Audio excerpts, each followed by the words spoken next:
کہتے ہیں ایک شخص ہے وہ صلی اللہ علیہ وسلم درود پاک پڑھتا ہے لیکن نہ صوت سے ہی پڑھتا ہے نہ عین پڑھتا ہے، تیز تیز پڑھتا ہے صلی اللہ علیہ وسلم صلی اللہ علیہ وسلم۔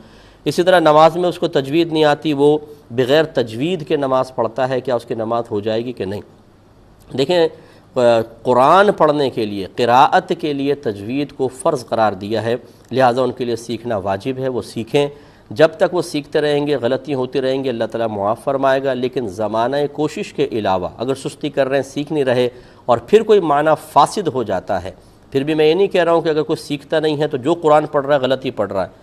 یہ وبال اس وقت ہوگا جب کوئی ایسا غلط پڑھ دے گا کہ معنی کا فساد ہو جائے گا، پھر وہ گناہ گار ہوگا۔ اس لیے احتیاط اسی میں ہے کہ تجوید سیکھی جائے۔ اس کے علاوہ جتنے بھی ذکر الہی وغیرہ ہوتے ہیں ان میں اگر وہ عین اور ہا کا اتنا فرق نہیں بھی رکھتا تو وہ درگزر کیا جائے گا، کیونکہ قرآن کے بارے میں سختی زیادہ ہے، اس میں مسائل ہو سکتے ہیں کیونکہ اللہ کا کلام ہے۔ باقی حدیث پڑھتے ہوئے، درود پڑھتے ہوئے ہونا تو چاہیے کہ صاد اور عین اچھا نکالے، لیکن نہیں بھی نکالے گا تو اس کی گنجائش نکل سکتی ہے۔